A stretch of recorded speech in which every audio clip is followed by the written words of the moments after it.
It's Tuesday, June 24th. In the headlines, salary increase coming for public sector workers. In business news, pension managers call for automatic enrollment. Regionally, Guyana gets CARICOM's first world trade. And in sports, triple jumper Shanika Ricketts urging fellow athletes to remain loyal to Jamaica. This is the news on PBC Jamaica. I'm Simone Absalom Gale.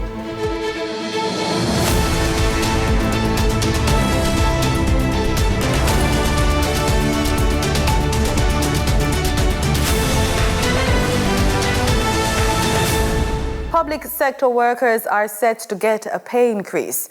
Minister of Finance and the Public Service, Favour Williams, made the announcement on Monday, explaining that it will see an increase of up to 3 increments in the substantive salary scales for eligible employees.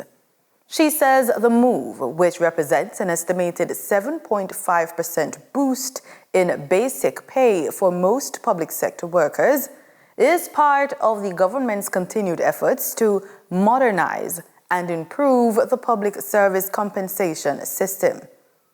According to Minister Williams, the agreement was reached following engagement with Jamaica Confederation of Trade Unions.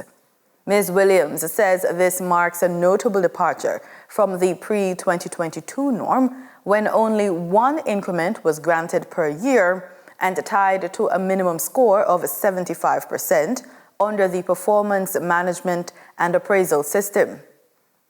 The Finance Minister notes that adjustments are already being implemented, with some ministries, departments, and agencies having made payments to workers. Others are working to meet the end-of-month payment timeline. It's a new chapter in Jamaica's industrial development. Prime Minister Dr. Andrew Holness officially opened Phase 1 of the Garmex Free Zone Redevelopment and Expansion Project in Kingston. The $1.1 billion investment is expected to bring major economic benefits. The redevelopment of the Garmex Free Zone is being hailed as a bold step toward cementing Jamaica's place as a logistics and manufacturing hub. Phase 1 of the redevelopment, spanning 126,000 square feet, features 31 units, including mini warehouses and mixed-use spaces. Prime Minister Dr. Andrew Holness described the Garmex Free Zone expansion as a strong signal of the government's commitment to positioning Jamaica as a regional leader in logistics, manufacturing, and investment. Prime Minister Holness praised the Factories Corporation of Jamaica for spearheading the project, which he says signals confidence in Jamaica's economic potential. Let this ribbon-cutting ceremony serve as a signal of our collective ambition to position Jamaica as a global logistics, manufacturing, and investment destination. FCJ Chairman Littleton Shirley says the new units are already earning nearly $200 million annually, and more is coming. We are definitely not finished yet.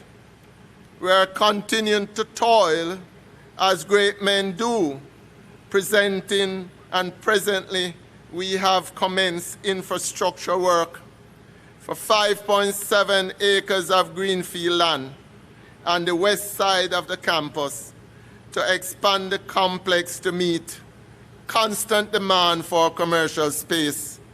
That's Phase 2. Phase 3 will see us doing work on the south side at the Marcus Garvey Drive entrance. The works will include the construction of a new entrance, similar to what was done at the Industrial Terrace entrance, built out of several warehouses. Member of Parliament for the area, West Kingston, Desmond McKenzie, says the project is more than infrastructure. It's a lifeline for surrounding communities. The development in its economic and social stage will definitely have an impact on the lives of the people in the community and adjoining areas. The significant expansion of employment opportunities, and it has widened the door to prosperity that this government is providing to our citizens. With several phases still to come, including greenfield development, vertical expansion, and sustainability measures, the Garmex Free Zone is poised to become a national model for industrial growth. The Ministry of Health and Wellness has issued a challenge to corporate Jamaica. Last Thursday, the ministry launched its Corporate Wellness Challenge 8x8 edition, an initiative aimed at transforming workplace culture through healthier lifestyle practices. Running from July 2025 to February 2026, the challenge promotes physical activity, healthy eating, and regular health checks across Jamaican workspaces. Speaking at the event, Minister of Health and Wellness, Dr. Christopher Tufton, said the move is a significant step in strengthening Jamaica's workplace wellness agenda and the ministry's public health push to reduce the number of Jamaicans who are diagnosed with non-communicable diseases. Human capital development is perhaps one of the less talked about areas. And part of the determinants of that human capital development is a range of things, education, training, and so on, but health has to be seen. And so I'm hoping that the issue around a corporate challenge is not just substantial and beneficial to those who participate, but it's very symbolic as a message to all and sundry, all concerned, all who come in contact with the messaging, not just with the activities, that we have to invest more in the well-being and the welfare of our human capital. Minister Tufton is of the opinion that some Jamaicans are of the view that living healthy is not fun, but notes that the response of those who participate in the ministry's flagship campaign, Jamaica Moves events, has proven otherwise. We were offering only water at the event, only water. I tell people there are some guys around the periphery, and they had their herbs and spices. You can't stop that, right? But they weren't part of the mainstream.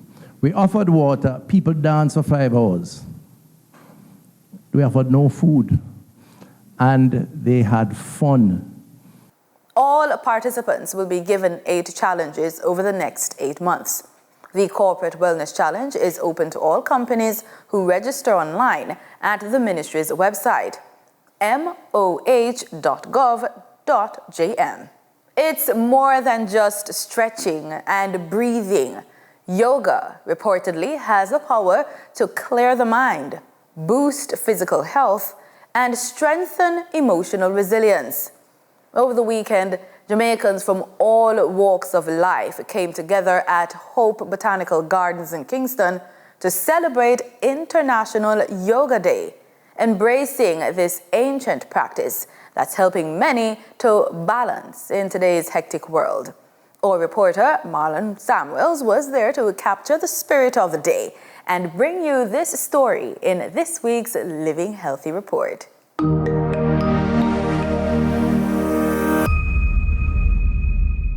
सर्वे भवन्तु सुखिनः सर्वे सन्तु निरामयः. Against the lush, vibrant backdrop of Hope Botanical Gardens in Kingston, International Yoga Day was celebrated with energy and tranquility. Jamaicans from all walks of life gathered to embrace the calming practice amid the garden's breathtaking scenery. International Yoga Day, a global celebration dedicated to promoting physical, mental, and spiritual well-being through the practice of yoga, encouraging people worldwide to embrace healthier lifestyles and inner peace. 2015, 21st June, was the first International Day of Yoga, celebrated all across the world. 21st June is a very important day for us It is a day where we have the longest day. It's called the summer solstice. On this pretext, the international community chose to celebrate International Day of Yoga on 21st June. As you all know, yoga is a very ancient activity which finds its roots in the history of India. So we're very pleased to be here to celebrate the 10th anniversary of International Yoga Day. We remember very early in the administration when Prime Minister Holness met with Prime Minister Modi, and Prime Minister Modi had written to all leaders of the world asking them to support this proposal for an International Day of Yoga. And that we're at the 10th year, and we have so many people present here at beautiful Hope Gardens, a little warm, but beautiful still. It just is a sign of how much things have developed, how much yoga has been embraced in Jamaica, and it's wonderful to share in that personally. One more time, breathe in. Mayank Joshi emphasized the universal benefits of yoga and its role in fostering health and harmony across cultures. Since the International Day of Yoga, the idea of yoga has been to promote not only the essence of yoga, the importance of yoga, but also to promote it as an activity to bring together different communities, different cultures, different countries, and different people all together into one unity.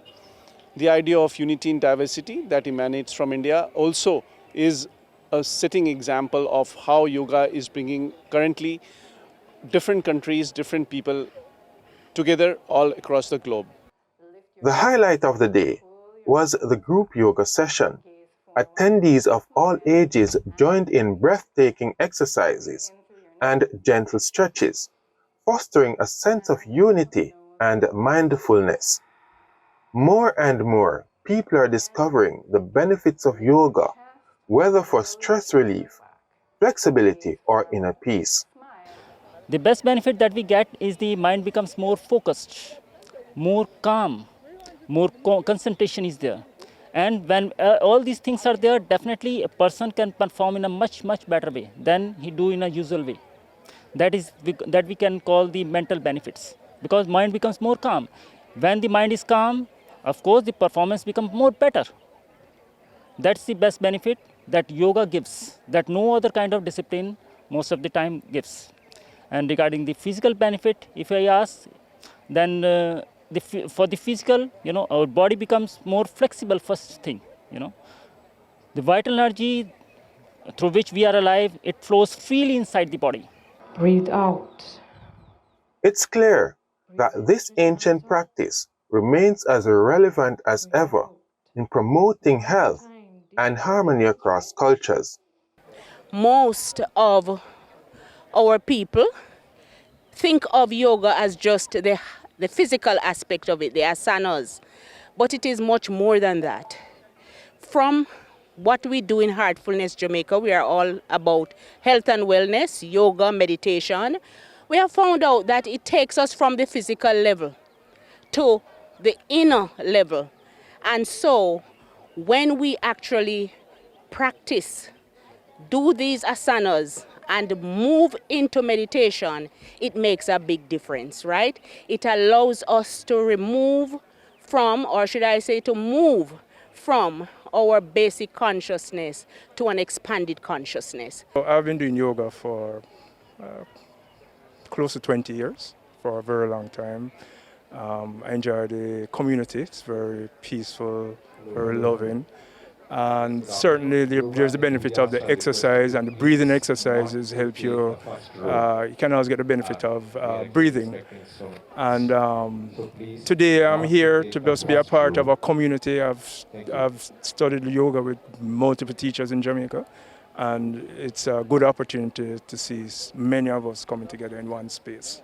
Yoga is about bringing union between body, mind, and spirit, and about building peace. And I think a day like this is about us doing that at an individual level, but also at a community level and an international level. So it's a day for unity, it's a day for peace, it's a day for healing. I think there's nothing that you would not want to support about that. It's all good. What started as a day of community gathering and cultural exchange has left a lasting impression, inspiring individuals to incorporate mindfulness and wellness in their daily lives. Reporting for the news on PBCJ, I am Marlon Samuels. Time now for the Business Report with Denise Williams.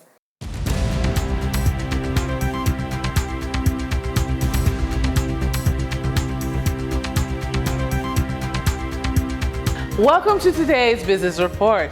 I'm Denise Williams, here to bring you the stories shaping the financial world and guiding your journey to smarter business decisions. Let's dive into the top headlines. Wayne Sinclair, president of the Global Services Association of Jamaica, notes that investors are seeking real estate for logistics usage rather than for call centers. He says foreign exchange earnings from the knowledge process outsourcing sector remained flat at US $890 million in 2023, even though employment in the sector grew to 52,000 people. As a result, some investors are now viewing logistics as the next major driver of foreign exchange earnings. President of the Pensions Industry Association of Jamaica, Sanya Goff, is calling for improvement in Jamaica's pension system. Among the key issues is the automatic enrollment pension plan, which would see workers automatically enrolled in a pension scheme once they begin employment, similar to the system currently in place in the United Kingdom. Ms. Goff made it clear that the industry is not seeking shortcuts or special treatment, just quicker follow-through on matters where there is already broad agreement. For the trading period ending June 23, 2025, these were the most actively traded stocks. Alternative energy provider Wigton Energy Limited with 1,545,199 units traded, representing 13.02% of market sales volume. Toll road operator Trans-Jamaica Highway Limited with 1,209,777 units traded, representing 10.2% of market sales volume. Online education platform One-on-One Educational Services Limited with 1,017,981 units traded, representing 8.58% of market sales volume. We now shift our focus to the forex market rate set by the Bank of Jamaica. On June 23, 2025, the Bank of Jamaica reported US $57.64 million purchased and US $57.41 million sold by forex traders. Forex traders earned 48 cents per dollar, selling the US at $160.99 and buying the US at $159.34. The Canadian dollar netted forex traders 48 cents per transaction, with selling at $117.30 and buying at $116.82. The British pound yielded forex traders $7.60 in profits, with selling $216.51 and buying at $208.91. For the credit report tip of the day, take control of your financial future today by boosting your credit score, especially if you're starting over and need financing without collateral. Don't let a lack of assets hold you back from seizing new opportunities. By improving your credit, you unlock powerful, unsecured financing options that can fuel your fresh start and accelerate your path to success. Now is the time to act and transform your credit into your strongest financial asset. So here are some ideas. A strong personal credit score can help you open business credit accounts in your new venture's name without collateral. Ultimately, a better credit score gives you more choices and control, letting you access the funds you need to rebuild and thrive without risking your hard-earned assets. And that wraps up today's business report. I'm Denise Williams, reminding you that every financial decision is a step toward your future. Until next time, stay focused, stay informed, and keep striving for success. See you soon. In regional news, health officials in the region are collaborating to reduce the burden of non-communicable diseases with regional economies. With assistance from the World Bank, they are convening in St. Lucia from June 23 for a 4-day seminar to assess the impact of NCDs and mental health. The workshop, titled the Caribbean Regional Technical Workshop Tackling NCDs and Mental Health, is happening now. The details in this report. Health officials in the region are engaging in a seminar on the island to brainstorm actions and plans to prevent and control non-communicable diseases, NCDs. NCDs account for 70 to 80% of deaths in the area and remain the largest global public health threat.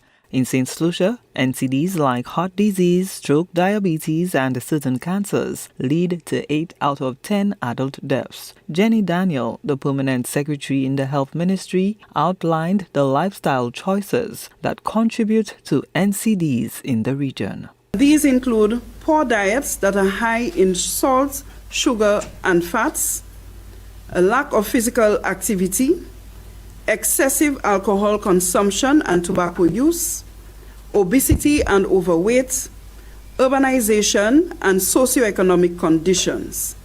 Also, cultural and social norms, and these norms include food-related traditions and social norms that often encourage overeating, unhealthy food choices, and unsafe practices. And I'm sure we can think of a number of those social norms and festive days, we call them, within our culture. In addition, a low level of awareness of the risks and prevention methods for NCDs is also a contributing factor. The World Bank is assisting the region in facilitating the seminar to reduce the burden of NCDs. Alarming information from the World Bank indicates that 40% of NCD deaths in the region occur prematurely before the age of 40. We're losing people in their most productive years. And in the World Bank, we're always encouraging countries and talking to them about the importance of investing in human capital. But as the pandemic has showed us, and as these figures show us, that all our investments in education can be lost in a second if people die prematurely from non-communicable diseases or are too ill to participate actively in the workforce. Another alarming figure to me is that since the turn of the millennium, in non-Latin countries in the region, we've seen a 38% increase in loss in disability-adjusted life years and healthy life years. So the problem is only getting worse. Countries in the region face a triple threat of diabetes, hypertension, cancer, and chronic diseases place an enormous strain not only on health systems, but also in families, in the economy. Health Minister Moses Jean-Baptiste thanked the World Bank for supporting the improvement of health outcomes for citizens in the Caribbean. We need to find not only multi-sectoral approaches, but we need to find ways to cause Caribbean culture over time to move towards better lifestyles and better health.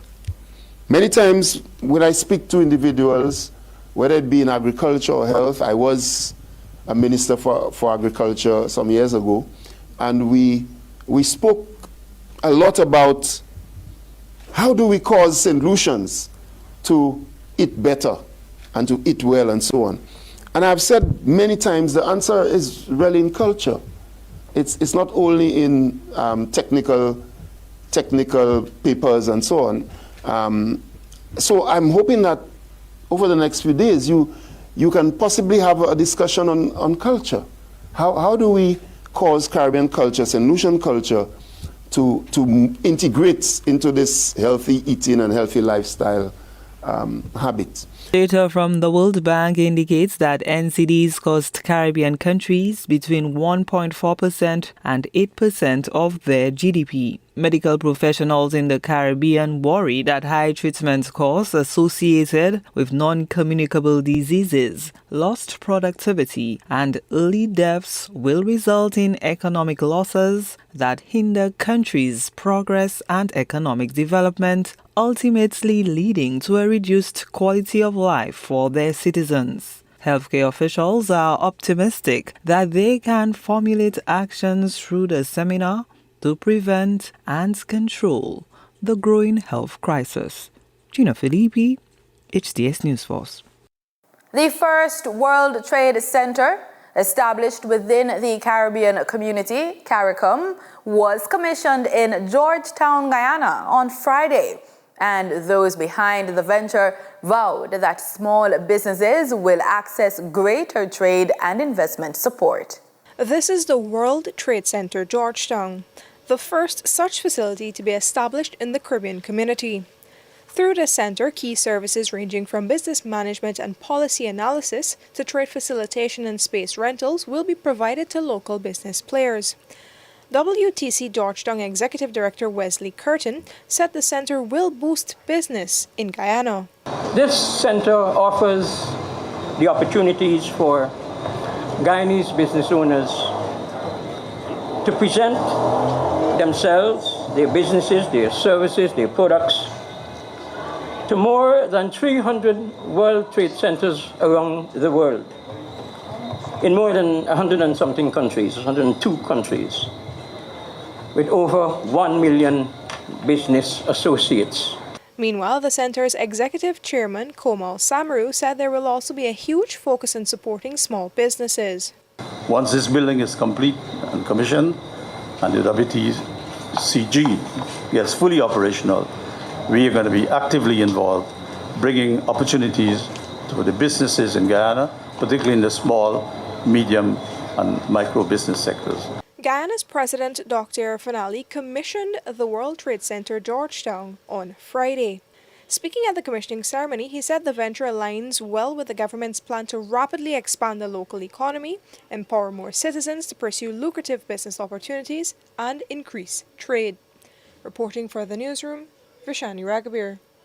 In sports, we begin with athletics.